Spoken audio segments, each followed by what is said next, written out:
Hi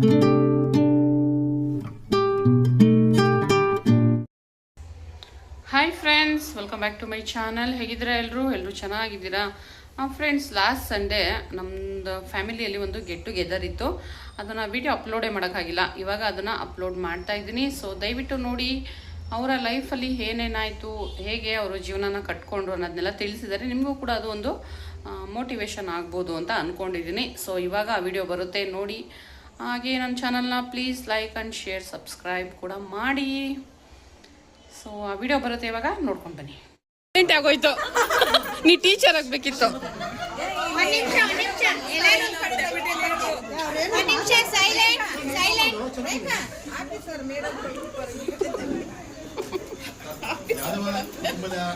ಎಲ್ಲರಿಗೂ ಹಿರಿಯರಿಗೂ ಗೌರವಾನ್ವಿತರಿಗೂ ನನ್ನ ಮೊದಲಾಗಿ ಅಭಿನಂದನೆ ಸಲ್ಲಿಸ್ತೀನಿ. ಕಾರಣ ಏನಂತಂದರೆ, ಇವತ್ತು ಒಂದು ವಿಶೇಷ ದಿನ. ಅವರು ನನಗೆ ಶ್ರೀಕೃಷ್ಣ ಅವರು ನನಗೆ ಸೆಟ್ಕ ಆಗ್ಬೋದು ಸಂಬಂಧದಲ್ಲಿ ಹೇಳ್ಬೇಕು ಅಂದರೆ ಸ್ವಲ್ಪ ಅಣ್ಣನ ಥರನೇ ನಾನು ಟ್ರೀಟ್ ಮಾಡ್ತೀನಿ. ಕಾರಣ ಅಂದರೆ, ಅವರು ಹುಟ್ಟಿದಂತಲೂ ತುಂಬ ಅತ್ಯಂತ ಕಷ್ಟಪಟ್ಕೊಂಡು ವಿಪರೀತ ಶ್ರಮ ಆಗ್ತಿದೆ. ಅವರು ಡ್ರೈವರ್ ಆಗಿ, ಅವರು ಅದಕ್ಕೂ ಡ್ರೈವರ್ ಆಗೋಕ್ಕೆ ಮುಂಚೆ ಎಷ್ಟು ಕಷ್ಟಪಟ್ಟು ಅದೆಲ್ಲ ನನ್ನ ಹತ್ರ ಹೇಳ್ಕೊತಾ ಇದ್ರು. ಅವರು ಎಷ್ಟೋ ಸರಿ ಫ್ಯಾಮಿಲಿ ಬಿಟ್ಟು ಒಂದು 3 ದಿವಸ 4 ದಿವಸ ಹೋಗಿ ಬಸ್ಸಲ್ಲೇ ಒಂದು ಪೇಪರ್ ಹಾಸ್ಕೊಂಡು ಮಲಗಿ ಅವರು ಅತ್ಯಂತ ಕಷ್ಟಕರವಾಗಿ ಜೀವನವನ್ನು ಅವರು ತುಂಬ ಕಷ್ಟಪಟ್ಟಿದ್ದು ಮಾಡಿದ್ದಾರೆ. ಅವರು ಎಷ್ಟು ಕಷ್ಟಪಟ್ಟು ಹೇಳ್ತೀವಿ ಅಂದರೆ, ಅವರೆಲ್ಲ ಚಿಕ್ಕ ವಯಸ್ಸಲ್ಲಿ ತಂದೆ ತಾಯಿನ ಕಳ್ಕೊಂಡು ಅಷ್ಟು ಸುಲಭವಾಗಿ ಒಂದು ಮುಂದೆ ಬರೋದಿದೆಯಲ್ಲ, ಅದು ತುಂಬ ಕಷ್ಟಕರ ವಿಷಯ.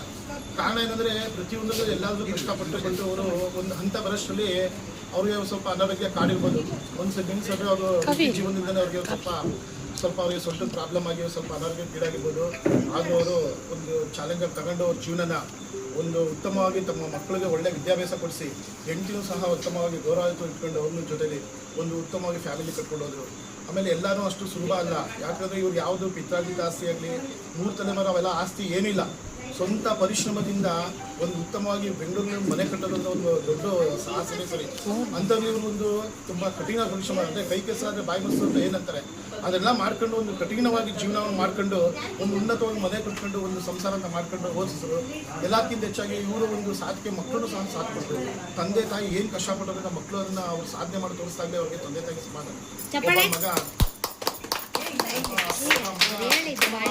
ಚೆನ್ನಾಗಿ ಓದ್ಕೊಂಡು ಭವ್ಯವಾಗಿ ಒಂದು ದಿವಸ ಜರ್ಮನಿ ಇದ್ದಾನೆ. ಒಂದು 3 ವರ್ಷ ಆಗಿದೆ ಅವ್ನು ಎಜುಕೇಷನ್ ಮುಗಿಸ್ಕೊಂಡ್ರೆ ಅವ್ರ ತಂದೆನ ಅವ್ನು ಎಷ್ಟು ಅವನು ಜವಾಬ್ದಾರಿ ಇಷ್ಟು ವರ್ಷ ಏನು ಕಷ್ಟಪಟ್ಟಿದ್ರು. ಸತತವಾಗಿ 34 ವರ್ಷ ಇವತ್ತು ದಿವಸ ಸೇವೆ ಸಲ್ಲಿಸೋದಿದೆಯಲ್ಲ, ಅದು ತುಂಬ ಕಷ್ಟಕರವಾಗಿದೆ. ಅದನ್ನು ಹೇಳ್ಬೇಕಾದ್ರೆ ಅವ್ರೇನು ಕೆಲಸ ಟೇಬಲ್ ವರ್ಕ್ ಏನಲ್ಲ, ಅದು ಟೇಬಲ್ ವರ್ಕ್ ಎಲ್ಲ ಬಿಡಿ ಫ್ಯಾನು ಕೆಳಗಡೆ ಹಾಕಿ ಕೂತ್ಕೊಂಡು ಕೆಲಸ ಮಾಡ್ಬೋದು. ಅದು ಇದು ಚಾಲೆಂಜ್. ಇದು ಕ್ಷಣ ಒಂದೊಂದು ಅಪಾಯನ ಎದುರಾಗುವಂಥ ಒಂದು ಸನ್ನಿವೇಶಗಳನ್ನ ಇವರು ಕೆಲಸ ಮಾಡ್ಕೊಂಡು ಬಂದಿದ್ದಾರೆ. ಇಷ್ಟು ಕೆಲಸ ಮಾಡಿದ್ದಾರೆ ಅಂದರೆ ಅವರು ಹೇಳೋದ್ರಲ್ಲೇ ಗೊತ್ತಾಗುತ್ತೆ ನಮಗೆ ಎಷ್ಟು ಕಷ್ಟಪಟ್ಟಿದ್ದಾರೆ, ಯಾವ ರೀತಿ ಕಷ್ಟಪಟ್ಟು ಕೆಲಸ ಮಾಡೋದು ಅಂದರೆ. ಒಂದು ಸಣ್ಣ ಒಂದು ದುರಭ್ಯಾಸಗಳಿದೆ, ಏನೂ ಇಲ್ಲದೆ ಒಂದು ಸಂಸಾರ ಸಾಕೊಂಡು ಪಡೆಯೋದು. ಇವತ್ತು ದಿವಸ ನಿಮಗೆ ಗೊತ್ತಿರ್ಬೋದು, ಎಷ್ಟೋ ದಿನ ಎಲ್ಲ ಕಡೆನೂ ಅವ್ರು ಏನೇನು ಮಾಡಿದ್ರು ಏನೋ ಒಂದು ದುರಭ್ಯಾಸಗಳಿದ್ರೆ ಕರೆಕ್ಟಾಗಿ ಕೆಲಸ ಬಿಟ್ಟು ಮನೆಗೆ ಹೋಗೋಣ ಅಥವಾ 11 ಗಂಟೆ 12 ಗಂಟೆಗೆ ಹೋಗ್ತಾರೆ. ಅವ್ರೇನೋ ಬ್ಯಾಡ್ ಆ್ಯಕ್ಟಿವಿಟೀಸ್ ಎಲ್ಲ ಮಾಡ್ಕೊಂಡು. ಸೊ ಇವ್ರು ಇಷ್ಟೇನು ಕಷ್ಟ ಮಾಡಿದ್ರು ದೇವ್ರು ಇವ್ರಿಗೆ ಅಷ್ಟೇ ಚೆನ್ನಾಗಿ ಅವ್ರಿಗೆ ತಮ್ಮ ಮಕ್ಕಳು ರೂಪದಲ್ಲಿ ಒಂದು ಒಳ್ಳೆಯ ಸುಖ ಅಂತ ಕೊಡ್ತಿದ್ದಾನೆ. ಸೊ ಮಗ ಹೋಗಿ ಜರ್ಮನಿಗೆ ಹೋಗಿ ಒಂದು ಚೆನ್ನಾಗಿ ಅದೇ ರೀತಿಯಲ್ಲಿ ಅವ್ನ ಚಿಕ್ಕ ಮಗ ಪಿಂಕುನು ಅಷ್ಟೇ ಅದೇ ರೀತಿ ಒಂದು ಮುಂದುವರ್ಕೊಂಡು ಅವನು ಹೋಗ್ತಿದ್ದಾನೆ. ಸೊ ಇದೆಲ್ಲ ಏನಂದರೆ ಅವ್ರು ಹೇಳೋರು, ತಂದೆ ತಾಯಿ ಏನು ಕಷ್ಟಪಡೋದು ಅವ್ರ ಮಕ್ಕಳು ಪ್ರತಿಫಲ ಸಿಗುತ್ತೆ ಅಂತ. ಅದೇ ರೀತಿ ಶ್ರೀ ಕೃಷ್ಣವರು ಅವರು ಒಂದು ವೈಯಕ್ತಿಕವಾಗಿ ಅವ್ರು ಏನು ಕಷ್ಟಪಟ್ಟರು ಅವ್ರ ಮಕ್ಕಳು ಇವಾಗ ಪ್ರತಿಫಲ ಕೊಡ್ತಾರೆ. ಅವ್ರ ಮುಂದಿನ ಜೀವನದಲ್ಲಿ ದೇವರು ಇನ್ನೂ ಅವ್ರಿಗೆ ಉನ್ನತವಾದ ಐಶ್ವರ್ಯ ಆರೋಗ್ಯ ಎಲ್ಲ ಕೊಟ್ಟು ಕಾಪಾಡ್ತೀವಿ. ಹೊಸ ದುಡ್ಡು ಎಲ್ಲರಿಗೂ ಇರುತ್ತೆ, ಆರೋಗ್ಯ ಇಂಪಾರ್ಟೆಂಟು. ಸೊ ಅವ್ರಿಗೆ ದೇವರು ಅವ್ರಿಗೆ ಮನೆ ದೇವರು ಯಾರಿದ್ದಾರೆ ಅವ್ರಿಗೆ ಅವ್ರೊಂದು ಒಳ್ಳೆಯ ಆಶೀರ್ವಾದ ಮಾಡಿ ಭಗವಂತ ಅವ್ರಿಗೆ ಒಳ್ಳೆಯ ಆರೋಗ್ಯ ಕೊಟ್ಟು ಆಯುಸ್ ಕೊಟ್ಟು ಕಾಪಾಡಲಿ. ಅವ್ರ ತಾಯಿ ಅವ್ರ ಮನೇಲಿ ನಿಜ ಹೇಳಬೇಕು ಅಂದರೆ, ನಮ್ಮ ಮನೇಲಿ ನಮ್ಮ ಮಾವನೇ ಅವ್ರು ಹೇಳ್ತೀವಿ ಒಂದ್ಸರಿ, ಕೃಷ್ಣ ಶಿವಕುಮಾರ್ ತುಂಬ ಕಷ್ಟಪಟ್ಟಿದ್ರು, ನಾವೆಲ್ಲ ಮದುವೆಯಾಗಿ ವಸ್ತುವಾಗ ನಾವು ನಮ್ಮ ಕಷ್ಟನೇ ದೊಡ್ಡದು ಅನ್ಕೋತಿದ್ವಿ. ಅವ್ರು ನಮ್ಮ ಮಹಾ ಹೇಳ್ತಿದ್ರು, ಇಲ್ಲ ಅವ್ನು ತುಂಬ ಕಷ್ಟಪಟ್ಟನು ಕೃಷ್ಣ, ಅವನ್ನೆಲ್ಲ ಕಷ್ಟಪಟ್ಟು ಈ ಲೆವೆಲ್ ಬಂದರೆ ಶಿವು ಅಂತ ನಮ್ಮ ಮಾವನೂ ಸಹ ನನಗೆ ಹೇಳೋದು. ಸೊ ನಮ್ಮ ಮನೇಲೂ ಅಷ್ಟೇ, ನಮ್ಮ ಅಣ್ಣಂದು ಈಗಲೂ ಅಷ್ಟೇ ನನಗೆ ತುಂಬ ಇದು ಮಾಡೋದು. ನಮ್ಮ ಎರಡನೇ ಅಣ್ಣಾಗಲಿ ನಮ್ಮ ದೊಡ್ಡಣ್ಣ ನಮ್ಮ ಇವ್ರನ್ನ ನೆನೆಸ್ಕೋತಾರೆ ತುಂಬ. ಯಾಕಂದರೆ ಅವ್ರ ಬಗ್ಗೆ ತುಂಬ ಒಂದು ಒಳ್ಳೆಯ ಅಭಿಪ್ರಾಯ ಇದೆ ನಮ್ಮ ಮನೇಲಿ. ನಮ್ಮ ತಾಯಿ ಮನೇಲಿ ಅಷ್ಟೇ, ನಮ್ಮ ತಾಯಿನೂ ಅಷ್ಟೇ ಬೆಂಗಳೂರು ಹೋದರೆ ನಿಮ್ಮ ಸೆಟ್ಕು ನಿಮ್ಗಿದ್ದಾರೆ ಚೆನ್ನಾಗಿದೆ ಅಂತ ಫಸ್ಟ್ ಕೇಳ್ತಾರೆ. ಸೊ ಹಿಂಗಾಗಿ ಆಮೇಲೆ ಎಲ್ಲಕ್ಕಿಂತ ಹೆಚ್ಚಾಗಿ ಒಂದು ಮನೇಲಿ ಏನೇ ಒಂದು ಫಂಕ್ಷನ್ ಆಗಲಿ ಏನೇ ಆಗಲಿ ತಾನು ಮುಂಚೆನೇ ನಿಂತ್ಕೊಂಡು ಎಲ್ಲ ಮಾಡ್ತಾರೆ.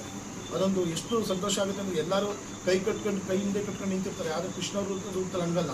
ನಾನು ನೋಡಿದೆ, ಸತತವಾಗಿ ದುಡಿಮೆ ಅವ್ರಿಗೆ ಇದಕ್ಕೆ ದುಡಿಮೆ ಮಾಡಿ ಬಂದರೆ ಅವ್ರ ಜೀವನ ಅವರು ಫ್ಯಾಮಿಲಿಗೂ ತ್ಯಾಗ ಮಾಡೇ ಬಿಟ್ಟಿದ್ದಾರೆ. ಎಲ್ಲರೂ ಹೇಳ್ತಾರೆ ಬೇವು ಸುಸ್ತರ ಇವರು 10ನೇ ಬಸ್ತಿಯವರು ಫ್ಯಾಮಿಲಿನ ಈ ಒಂದು ಲೆವೆಲ್ ತಂದಿದ್ದಾರೆ. ಒಂದು ಮನೇಲಿ ಆಗಲಿ, ಒಂದು ಇದರಲ್ಲಿ ಮಕ್ಕಳನ್ನ ಅತ್ಯಂತ ಜವಾಬ್ದಾರಿ ಬೆಳೆಸೋದಾಗಲಿ, ಓದಿಸೋದಾಗಲಿ ಪ್ರತಿಯೊಂದು ತುಂಬ ಶ್ರಮನೆ ಪಟ್ಟಿದ್ದಾರೆ ಅಂತ ಹೇಳ್ಬೋದು. ಹೆಂಗೆ ಅಂದರೆ ಒಂದು ಹರಳಿ ಮರ 300 ವರ್ಷ 400 ವರ್ಷ ಬದುಕಿ ಎಲ್ಲರಿಗೂ ನೆರಳು ಕೊಡುತ್ತೆ, ಅದೇ ರೀತಿ ಶ್ರೀಕೃಷ್ಣ ಅವರ ಒಂದು ಇದರಲ್ಲಿ ಅವ್ರ ಮನೇಲಿ ಅವ್ರ ತಮ್ಮಂಗೆ ಆಗಲಿ, ಅಕ್ಕ ತಂಗಿ ತಮ್ಮನಿಗೆ ಎಲ್ಲರನ್ನೂ ಅವರು ಒಂದು ಒಳ್ಳೆ ದಾರಿ ಕರ್ಕೊಂಡೋಗಿ ಹೋಗ್ತಾರೆ. ಏನೇನು ಬೇಕೋ ತನ್ನ ಕೈಲಿ ಏನಾದರೂ ಸೇವೆ ಎಲ್ಲ ಮಾಡಿದ್ದಾರೆ. ಸೊ ಅದು ಸುಮ್ಮನೆ ಬರೋದು. ಆಮೇಲೆ ಸ್ನೇಹಿತರುಗಳಿಗೂ ಅಷ್ಟೇ, ನಾನು ಕಂಡವ್ರಿಗೆ ಸ್ನೇಹಿತ ಬಳಗ ಕಡಿಮೆ ಇದ್ದರೂ ಸಹ ಎಲ್ಲರೂ ಸಹ ಇವ್ರ ಬಗ್ಗೆ ಒಂದು ಒಳ್ಳೆ ಅಭಿಪ್ರಾಯ ಇಟ್ಕೊಂಡೆ ಅವ್ರ ಬಗ್ಗೆ ಚೆನ್ನಾಗಿ ಇವ್ರನ್ನ ತುಂಬ ಚೆನ್ನಾಗಿ ಇದು ಮಾಡಿದ್ದಾರೆ. ಸೊ ಹಿಂಗೆ ಹೇಳಬೇಕು ಅಂದರೆ ನಮ್ಮ ಫ್ಯಾಮಿಲಿಲೂ ಅಷ್ಟೇ ಒಂಥರ ಈಗ ಒಂಥರ ಹಿರಿಯಣ್ಣ ಇದ್ದಂಗೆ ಒಂದು ಪ್ರತಿಯೊಂದು ಏನೇ ಒಂದು ಇದಾದರೂ ಒಂದು ಪರಿಹಾರ ಅನ್ನೋದು ಹೇಳ್ತಾರೆ. ಒಂದು ಇದರಲ್ಲಿ ಹಿಂಗಿದೆ, ಆ ರೀತಿ ಮಾಡ್ಬೋದು, ಈ ರೀತಿ ಮಾಡೋದು ಪರಿಹಾರ ಹೇಳ್ತಾರೆ. ಆಮೇಲೆ ಕೆಲವು ಸರಿ ಖಂಡಿಸ್ತಾರೆ, ಕೆಲವೊಂದು ವಿಷಯಗಳು ಆಗಿಲ್ಲ ಅಂತ ನೇರವಾಗಿ ಹೇಳ್ಬಿಡ್ತಾರೆ. ಹಂಗಾಗಿ ಸ್ವಲ್ಪ ವಿಲನ್ನು ಆಯ್ತಾರೆ ಅವಾಗವಾಗ. ಏನು ಮಾಡೋಕ್ಕಾಗಲ್ಲ, ಖುಷಿ ಆಗುತ್ತೆ. ಇವ್ರ ವೈಯಕ್ತಿಕ ಜೀವನ ಇನ್ನೂ ಚೆನ್ನಾಗಿರಲಿ. ಅದು ನಮ್ಮ ಅತ್ತೆಯವ್ರಿಗೆ ಬುದ್ಧಿನೇ ಅಳಿಯ.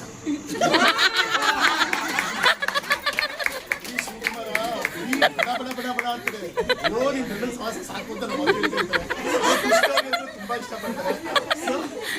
ಇನ್ನೂ ಅಷ್ಟೇ, ಇವಾಗ ನನ್ನ ಭಾವ ಇದ್ದೂ ಅಷ್ಟೇ, ಉಮೇಶನು ಅಷ್ಟೇನೆ. ನಾನು ನನ್ನ ಮುಖ ಕೊಟ್ಟಾರು ಮಾತಾಡ್ತೀನಿ. ಅವ್ರು ಈಗಲೂ ಎಷ್ಟು ಗೌರವ ಅಂದರೆ ಅವ್ರ ಭಾವನಿಗೆ ಕಣ್ಣಲ್ಲಿ ಕಂಡಿಟ್ಟು ಮಾತಾಡೋದೇ ಇಲ್ಲ ಅವ್ರು.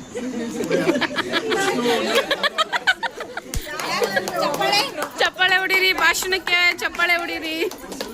ಇನ್ನಷ್ಟೇ ಮಾತಾಡೋದು ನನ್ನ ಹೆಂಡತಿ ಒಬ್ಳು ಸ್ವಲ್ಪ ಮೊದಲಿಗೆ ಅವ್ರ ರೆಬಲ್ ಆಗಿ ಮಾತಾಡ್ಕೊಂಡು ಬರ್ತಾಳೆ. ಏನು ಮಾಡೋಕ್ಕಾಗಲ್ಲ, ಒಂದು ಸ್ವಲ್ಪ ಇರುತ್ತೆ.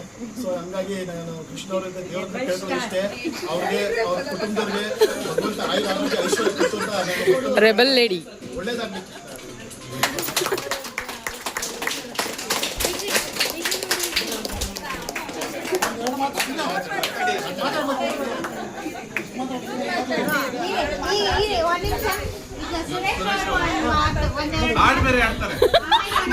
ಭಾವಗೀತೆ ಭಾವಗೀತೆ ಭಾವಗೀತೆ ಆಡ್ತಾರೆ.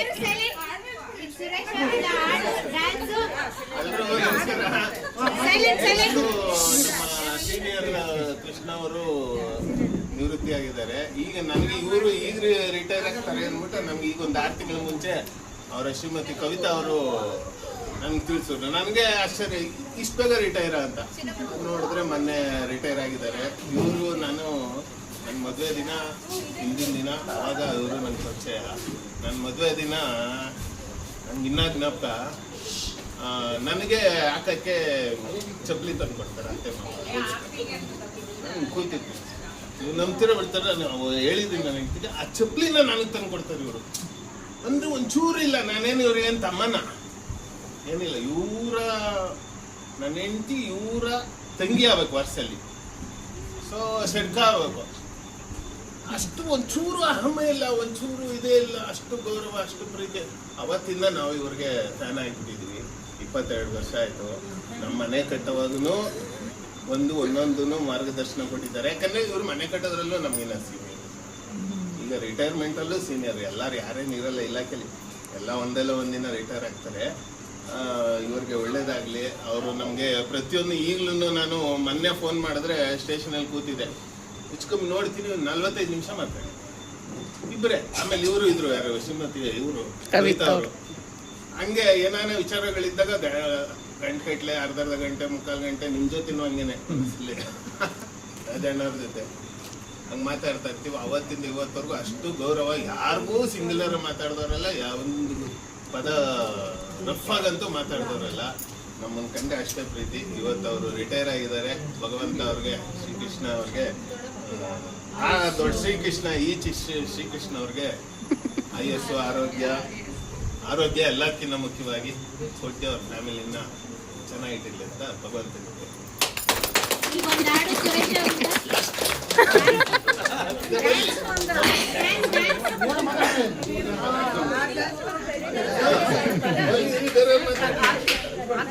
ಏನು ಮಾತಾಡ್ತೀರಂತ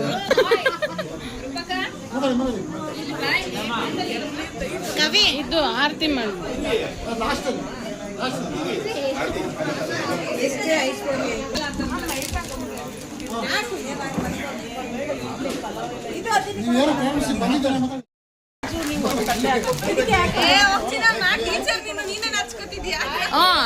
ಟೀಚರ್ ಎಷ್ಟು ಮಾತಾಡ್ಬೇಕು, ತಯಾರು ಮಾಡೋದು.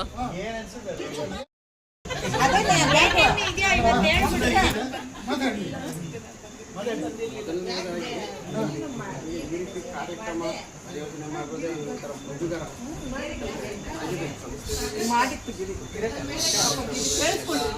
ಸುಮಾರು ಸಾಕಷ್ಟು ಆಗಿದೆ. ಅದು ಒಂಥರ ಅಧಿಕಾರ ಏನಾಗಿದೆ ಒಂದು ಕಾಟಾಚಾರ ಆ ರೀತಿಯಾಗಿ ನಡೆದಿತ್ತು. ಈಗ ಕುಟುಂಬದಲ್ಲಿ ಮೊದಲನೇದಾಗಿ ಹೇಳ್ಬಾರ್ದಾಗಲ್ಲ ಒಂಥರ ಮುಜುಗರ. ಕೃಷ್ಣ ಏನ್ ಕಷ್ಟ ಸಿಕ್ಕ ಅವ್ರ ತಿಳ್ಕೊತಿ ಎಲ್ರಿಗೂ ಗಿರಿಯಣ್ಣನ್ ನೋಡಿ ಫಸ್ಟ್. ಈ ಅವಕಾಶನ ನಾನು ಯಾವತ್ತೂ ಉಳ್ಕೊಂಡು ಹೋದವನು. ಬಂದ ಅವಕಾಶನ ಬೆನ್ನಟ್ಟಿ ಹೋಗಿ ಅದನ್ನು ಬೇಯಿಸಿದ್ದೀನಿ. ಅಷ್ಟು ಬಿಟ್ಟರೆ ನಂದು ಸಾಧನೆ ಅಂತ ಏನು ಅಂದರೆ ಯಾವತ್ತೂ ನಾನು ಬೆನ್ನು ಕೊಟ್ಟಿಲ್ಲ, ಇದಕ್ಕೆ ಕೊಟ್ಟು ಹೋಗಿ. ಹೀಗಾಗಿ ಏನೋ ಒಂದು ಅಲ್ಪ ಯಶಸ್ಸು ಅಷ್ಟು ಬಿಟ್ಟರೆ ನಾನು ಆ ಸಾಧನೆ ಈ ಸಾಧನೆ ಅದೆಲ್ಲ ಸುಳ್ಳು. ಹಾಗಾಗಿ ಸೋತು ಇಲ್ಲ, ಸಂಪೂರ್ಣವಾಗಿ ಗೆದ್ದು ಇಲ್ಲ. ಸಂಪೂರ್ಣವಾಗಿ ಗೆಲ್ಲೋದು ಅಂದರೆ ಯಾವಾಗ ಅಂದರೆ ಅದು ತೃಪ್ತಿ ಅನ್ನೋದು ಬಂದಾಗ. ಆ ರೀತಿ ಇನ್ನೂ ಸಾಕಷ್ಟು ಸಮಯ ಇದೆ ಅದಕ್ಕೆಲ್ಲ. ಹಾಗಂತ ಏನಿದೆ ಅದು ಅದರಲ್ಲಿ ನನ್ನ ತೃಪ್ತಿ. ಯಾಕಂದರೆ ಏನೂ ಇಲ್ಲ ನನ್ನ ಹತ್ರ ಅಂತ ಯಾವತ್ತೂ ನಾನು ಮತ್ತೆ ಪಟ್ಟೋದೆಲ್ಲ ಬರೋದಿಲ್ಲ. ಹಾಗಾಗಿ ಇಲ್ಲಿ ಹೇಳ್ಕೊಳ್ಳೋ ಅಂಥದ್ದು ಏನಿಲ್ಲ ಅಂದರೆ, ಯಾಕಂದರೆ ನಮ್ಮ ಕುಟುಂಬದಲ್ಲಿ ನಾನು ಹೋದಾಗ ನನಗಿನ ಹೆಚ್ಚೆಚ್ಚಾಗಿ ವಿದ್ಯಾವಂತರು ಎಲ್ಲ ಇದ್ದಾಗಲೂ ಅವರೊಂದು ನಿರ್ಧಾರಗಳು ತಗೊಳ್ಳೋದಾಗಲಿ ಅಥವಾ ಸನ್ನಿವೇಶನ ಎದುರಿಸೋ ರೀತಿಯಲ್ಲಿ ಹಿಂಜರಿತ ಈ ರೀತಿ ಕಾರಣದಿಂದಾಗಿ ಅಷ್ಟೊಂದು ಯಶಸ್ಸು ಕಾಣ್ತಿದ್ದೆ. ನಂದು ಒಂದು ರೀತಿ ಹೇಳಬೇಕು ಅಂದರೆ ಸಮಾಜದಲ್ಲಿ ತುಂಬ ಥರ ಸಾಧನೆ ಮಾಡಿದ್ದೀನಿ ಅಂದರೆ ನಾನು ಸ್ವಲ್ಪ ಹೆಮ್ಮೆನೇ ಅನಿಸುತ್ತೆ. ಅದೇನೇ ಫ್ಯಾಮಿಲಿ ಕುಟುಂಬದಲ್ಲಿ ಏನೇ ಈಗ ನನ್ನದೇ ಸಹೋದ್ಯೋಗಿಗಳು ಏನು ಸಾಧನೆ ಮಾಡಿದ್ದಾರೆ ಅದಕ್ಕೆ ನಾನು ಹೋಲಿಕೆ ಮಾಡಿದಾಗ ಬೆಟರ್, ನಾನು ಮುಂದಿನ ಪಂಕ್ತಿಲೇ ನಿಲ್ತೀನಿ. ಹಾಗಾಗಿ ನನಗೆ ಹೆಮ್ಮೆ ಇದೆ. ಇಷ್ಟು ಹೇಳ್ತಾ ಕಠಿಣ ಪರಿಶ್ರಮಕ್ಕೆ ಮತ್ತೊಂದು ಹೆಸರೇ ಕೃಷ್ಣ. ಅದಂತೂ ಸತ್ಯ. ನೆಕ್ಸ್ಟ್ ಎಲ್ಲಿ ಕಡೆಯಿಂದ ಮಾತಾಡೋದಕ್ಕೆ ಬೇಗ ಹೊಡಿರಿ.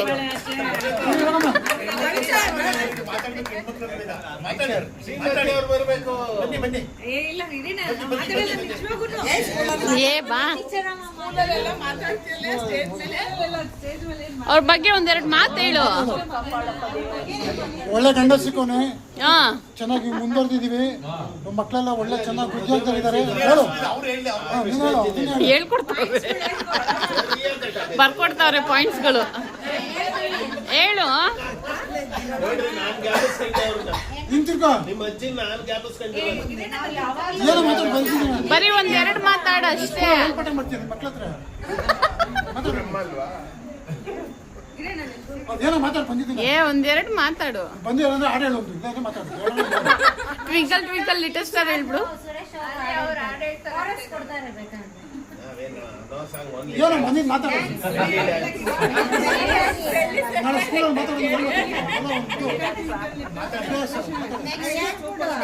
ಹಾ, ಅದನ್ನ ಹೇಳು. Super star. ಆಮೇಲೆ ರೇಖಾ ಲಾಸ್ಟ್ ನೀನು ಮಾತಾಡು.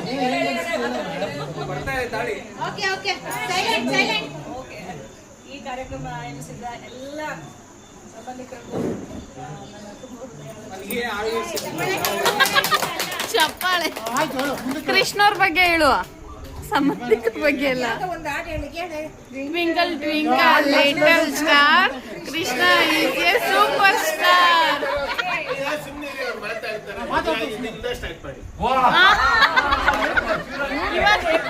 ಈಗ ಮತ್ತೊಮ್ಮೆ ಕವಿತಾ ಅವರಿಂದ ಭಾಷಣ. ಕವಿತಾ ಅವರಿಂದ ಭಾಷಣ. ನೀನು ಆದ್ಮೇಲೆ ರೇಖಾ ನೆಕ್ಸ್ಟ್. ಅದಕ್ಕೆ ನಿಂತವ್ರೆ, ರೆಡಿಯಾಗಿ ನಿಂತವ್ರೆ. ಏ ಇದ್ರಲ್ಲಿ ಸ್ವಲ್ಪ ವಿಡಿಯೋ ಮಾಡಪ್ಪ. ಭಯ ಇದೆ ಅಂತ ನನಗೆ ಅನಿಸಿದೆ. ಮುಂದೆ ಸಾಕು, ಸಾಧನೆ ಮಾಡಿದ್ದೀವಿ, ಬಟ್ ಕೆಲವೊಂದ್ಸರಿ ನಮಗೋಸ್ಕರ ನಾವು ಇದನ್ನ ಮಾಡಬೇಕು. ಸತ್ಯವಾದ ಮಾತು. ತಿಳ್ಕೋಬೋದು, ಮಕ್ಕಳಿಗೂ ಮಾಡ್ಬೋದು, ಹೆಂಡತಿಗೂ ಮಾಡ್ಬೋದು, ಮನೆಗೂ ಮಾಡ್ಬೋದು. ಫಸ್ಟ್ ನಾನು ನೋಡ್ಕೋಬೇಕು. ನಾನು ಚೆನ್ನಾಗಿದ್ರೆ ಪ್ರತಿಯೊಬ್ಬರು ಚೆನ್ನಾಗಿರ್ಬೇಕು. ಅದನ್ನು ಅವರು ತಿಳ್ಕೋಬೇಕು ಫಸ್ಟ್. ಅದಕ್ಕೆ ವಿರುದ್ಧ ನಿಮ್ಮ ಯಜಮಾನ್ರು ಫಸ್ಟ್ ಹೆಂಡತಿ ಮಕ್ಕಳು ಅವರು ಇವರು ಎಲ್ಲ ಇವ್ರಿಗೋಸ್ಕರ ಏನಿಲ್ಲ. ಅದೇ ನಾನು ನಿಮ್ಮ ಮಾತು ಮನೆನೂ ಬೇಕು ಜೊತೆಗೆ ಸ್ವಂತದನ್ನ ನೋಡ್ಬೇಕಲ್ವಾ? ಮಾಡ್ಕೋಬೇಕು ಫಸ್ಟ್. ನಾನ್ ಚೆನ್ನಾಗಿದ್ದರೆ ಪ್ರತಿಯೊಂದು ಚೆನ್ನಾಗಾಗೋದು. ಟೆನ್ಷನ್ ಮಾಡ್ಕೊಳ್ಳೋದು ಬೇಡ. ಇವಾಗ ಒಳ್ಳೆ ಬಟ್ಟೆ ಹಾಕೊಳ್ಳಿ ಅಂದ್ರೆ ಬಟ್ಟೆ ಹಾಕಲ್ಲ. ಅದು ಹೇಳು ಕಂಪ್ಲೇಂಟ್ ಇಲ್ಲ. ಯಾವುದೋ ಒಂದು ಮಾಸಿಕ ಬಟ್ಟೆಗಳನ್ನ ಹಾಕೊಂಡು ಹೋಗ್ತಾರೆ. ಅದೆಲ್ಲ ಸ್ವಲ್ಪ ಕಮ್ಮಿ ಮಾಡ್ಬೇಕು. ಇರ್ಬೇಕು ಮನೇಲಿ ಬಟ್ಟೆ ಇರುತ್ತೆ.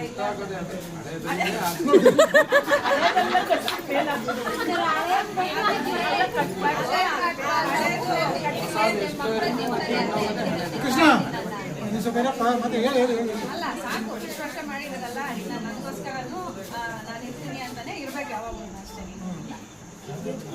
ಯಾರಿಗೆ ಮಾಡಿದ್ವಿ, ಮಕ್ಕಳು ದುಡಿತಾರೆ, ಅವರು ಸಂಪಾದನೆ ಮಾಡ್ತಾರೆ, ಆಮೇಲೆ ಅವ್ರ ಕಾಲ ಮೇಲೆ ಅವ್ರು ನೋಡ್ಕೊಳ್ತಾರೆ ಅಲ್ವಾ. ಹಾಗಾಗಿ ನಾವು ಚೆನ್ನಾಗಿರ್ಬೇಕು ಅಂದಾಗ ಒಂದು ಏಜ್ ಇದೆ, ಚೆನ್ನಾಗಿರ್ಬೇಕು.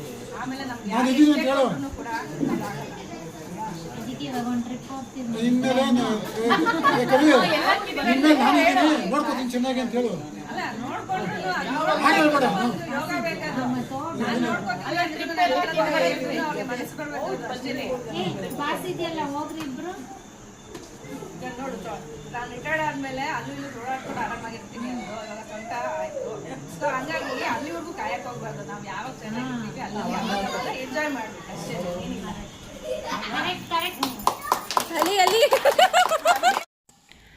ಫ್ರೆಂಡ್ಸ್ ನೋಡಿದ್ರಲ್ಲ, ಅವರು BMTCಯಲ್ಲಿ ಬಸ್ಸು ಡ್ರೈವರ್ ಆಗಿ ರಿಟೈರ್ಡ್ ಆಗಿದ್ದಾರೆ. ಸೊ ಅದಕ್ಕೋಸ್ಕರ ಫ್ಯಾಮಿಲಿ ಮೆಂಬರ್ಸ್ಗೆಲ್ಲ ಅವರೇ ಒಂದು ಗೆಟ್ ಟುಗೆದರ್ ಥರ ಅರೇಂಜ್ ಮಾಡಿ ಊಟ ಇಟ್ಕೊಂಡಿದ್ರು. ಇದು ಫಾರ್ಮ್ ಹೌಸು, ಇನ್ನೊಬ್ಬರು ತನುಜಕಾಂತ್ ಇದ್ದಾರೆ, ಅವ್ರದ್ದು ಇದು ಫಾರ್ಮ್ ಹೌಸು. ಅಲ್ಲಿ ಊಟನ ಇಟ್ಕೊಂಡಿದ್ರು. ಯಾಕೆ ಅಂತಂದರೆ ಎಲ್ರಿಗೂ ಜಾಗ ಎಲ್ಲ ದೊಡ್ಡದಾಗಿದೆ ಮತ್ತು ಎಲ್ಲ ಅಡುಗೆ ಮಾಡೋಕ್ಕೆ ಅದಕ್ಕೆಲ್ಲ ಅನುಕೂಲ ಆಗುತ್ತೆ ಅಂತ ಅಂದ್ಬಿಟ್ಟು ಅಲ್ಲಿ ಇಟ್ಕೊಂಡಿದ್ದು. ಇವಾಗ ಅವ್ರ ಮಗ ಜರ್ಮನಿಯಲ್ಲಿದ್ದಾನೆ, ದೊಡ್ಡ ಮಗ. ಅವನು ವಿಡಿಯೋ ಕಾಲ್ ಮಾಡಿ ಅವ್ರ ಅಪ್ಪನ ಬಗ್ಗೆ ಏನು ಅನಿಸುತ್ತೆ ಅವನಿಗೆ ಅದನ್ನು ಶೇರ್ ಮಾಡ್ತಾ ಇದ್ದಾನೆ. ಸೊ ನೋಡಿ, ನಿಮಗೂ ಕೂಡ ಇಷ್ಟ ಆಗ್ಬೋದು. ಮಾಡಬೇಕಾಗಿರೋದನ್ನ ಸರಿಯಾಗೂ ಮಾಡ್ಬೋದಿತ್ತು, ತಪ್ಪಾಗೂ ಮಾಡ್ಬೋದಿತ್ತು. ಮಾಡೋದನ್ನ ಮಾಡ್ಬೇಕು ಮನ್ಸು ಕೊಟ್ಟು ಮಾಡಿದಾರೆ. ಅದೊಂದು ದೊಡ್ಡ ಗುಣ ಅಂತಾನೆ ಹೇಳ್ಬೋದು. ಈಗ ನಮಗೂ ಅಷ್ಟೇ, ನಾನು ಏನಾದ್ರು ಮಾಡ್ಬೇಕಂದ್ರೆ ನಾನು ಪ್ರಾಕ್ಟಿಕಲ್ ಆಗಿ ಒಂದು 10-20 ದಾರಿ ಯೋಚನೆ ಮಾಡಿ ಏನು ಸರಿನೋ ಅದು ಮಾಡ್ತೀನಿ. ನಾನು 10-20 ನೋಡಿದ್ರೆ ಅವರು ಒಂದು 5-10 ದಾರಿಗೆ ಹೋಗ್ಬಿಟ್ಟು ಮಾಡಿರ್ತಾರೆ.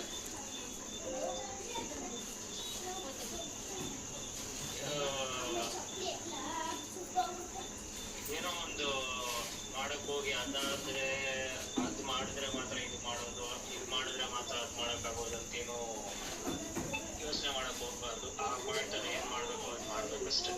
ಈಗ ವಯಸ್ಸಲ್ಲಿ ಮತ್ತೆ ಆ ಟೈಮ್ ಸಿಗೋದು ಇಲ್ಲ. ಹಂಗಂತ ಯೋಚನೆ ಮಾಡಿ ತುಂಬಾ ಏನೋ ಟೈಮ್ ಹಾಳು ಮಾಡ್ಕೊಂಡಿದ್ದಾರೆ.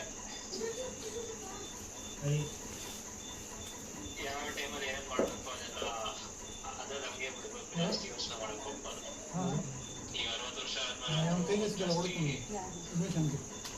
ಏನು ಯೋಚನೆ ಮಾಡಕ್ ಹೋಗ್ಬಾರ್ದು. ಏನು ಮನ್ಸಿಗೆ ಬರುತ್ತೆ ಅದು ಮಾಡ್ಬೇಕಷ್ಟೇ.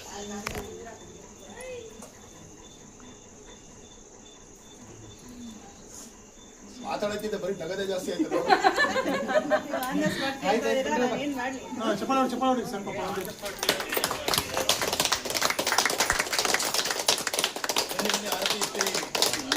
ಯಾಕಂದ್ರೆ 100 ರೂಪಾಯಿ ರೆಡಿ ಮಾಡ್ಕೊ ಹತ್ತಿದೆ. 100 ಅಲ್ಲ 500, 5 ಜನ ಆಗಲ್ಲ. ನಾನು 500 ಇವ್ರು ಹಾಕೊಂಡು ಹೇಳ್ತೀನಾ ರೆಡಿ ಮಾಡ್ಕೊ.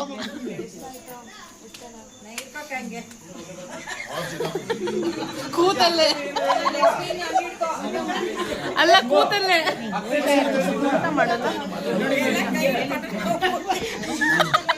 Collection correct collection.